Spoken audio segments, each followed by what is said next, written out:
I stepped out of the room for saline, 30 seconds, maybe less. When I came back, the restraints were still locked to the bed, the side rails up, monitor still on, but the patient was gone. The bedside terminal was already open, screen awake, like it had been waiting for me. A discharge sat there, completed, authorized under my name. I didn't move at first. I checked the floor, under the bed, the bathroom door, all empty. The restraints weren't broken. The leather was intact, the buckles fastened. One wrist strap caught my eye. It had been unthreaded and rethreaded. Not sloppy, not forced, done cleanly, the way you do it if you need it to look untouched. I said hello, just to hear something. The room answered with the monitor's rhythm. I stepped closer to the terminal. My login was active. No timeout, no prompt. The action log showed a completed transfer, time-stamped during the window that I was gone. I remember thinking, this is a drill, where someone's testing response times. That was easier than anything else. The patient had come in 2 hours earlier. Male, mid-30s, quiet, no aggression. Soft restraints as precaution, or so I thought. He hadn't asked questions, didn't make eye contact much. When I checked his vitals before stepping out, he said, "You won't be here when they come." I said, "Who?" He didn't answer, just watched the door like he was timing something. Now, the bed was empty and the system said I'd signed him out. I tapped into the transfer details. Destination, Unit C7. No floor listed, no map reference. The order was complete, clean, no flags. Transport method, clinical escort. Authorized by me. It even had my credential ID stamped under it. I checked the door log, entry registered during my absence. Override type, clinical transport. Single credential required, mine.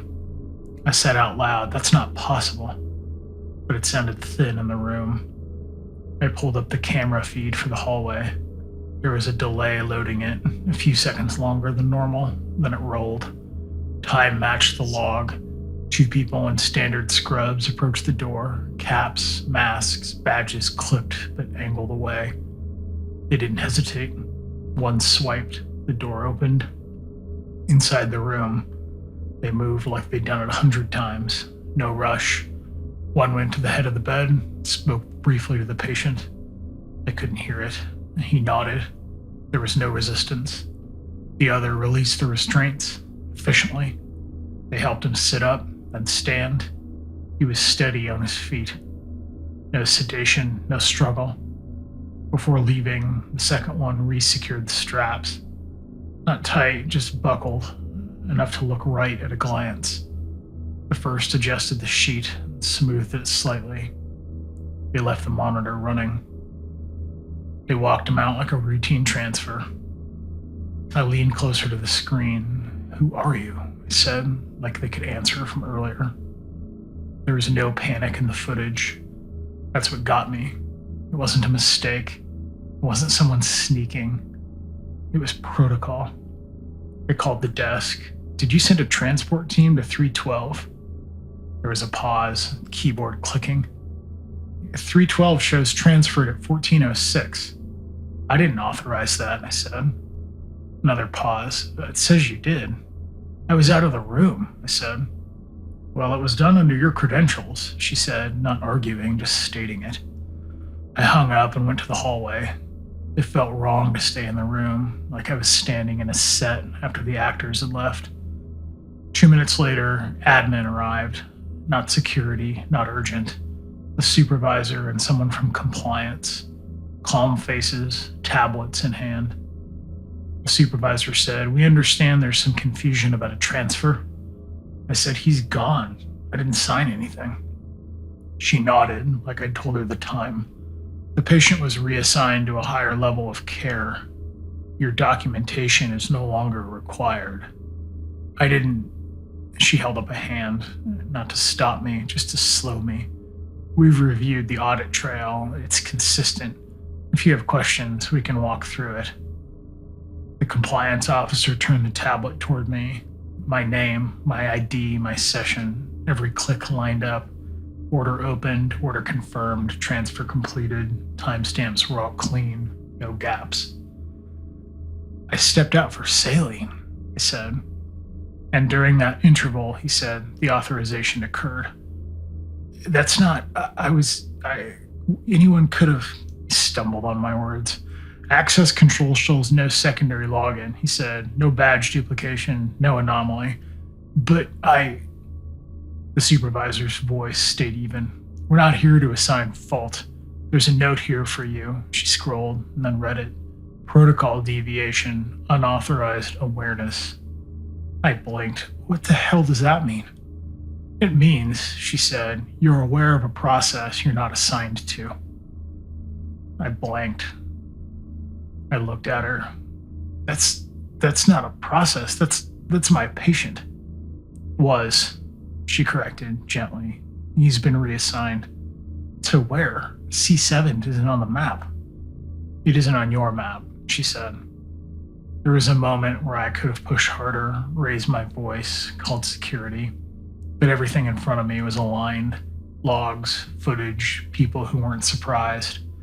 I felt like the only variable that didn't fit. The compliance officer said, we recommend you complete your remaining rounds. The supervisor added, quieter, if it says you authorized it, then you did. Don't try to remember it differently. They left as calmly as they came. I stood there a minute longer, then went back into 312. The bed was made, monitor off now, fresh chart open on the terminal, a new patient name, a different age, admission time listed after the transfer. It looked like the room had been empty for hours. I scrolled back, no prior entries, no trace of the man who'd been watching the door.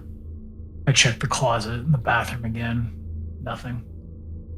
I don't know why I went to the restraints, habit maybe, or I needed something that hadn't been rewritten. I picked up the left wrist strap, leather warm from the room. The buckle sat clean, flat, but the threading was wrong. Not wrong like sloppy, wrong like mine. I always loop it back through once more than necessary. It holds better. Leaves a slight twist near the prong. I'd done that earlier without thinking. The team in the footage had re-secured everything. They'd made it look untouched. But they had done it my way. I stood there with the strap in my hand, trying to decide if that meant I'd been there, if I'd helped, if the system wasn't lying so much as filling in something I couldn't remember. Down the hall, a call light went off, routine and normal. I set the strap back the way I found it. On the terminal, my session had timed out. I logged back in. I don't know why. Maybe I thought something would change if I watched it happen again. The system loaded slower this time. My hands felt off, like I'd just finished something I couldn't place. There was a new notification waiting. Not an alert, a confirmation. Transfer acknowledged, it said. No timestamp, no patient name, just my credentials underneath. I checked my hands, no marks, no residue from gloves. But my right cuff was damp, like I'd washed up and missed a spot drying. I don't remember leaving the room again. I don't remember coming back either.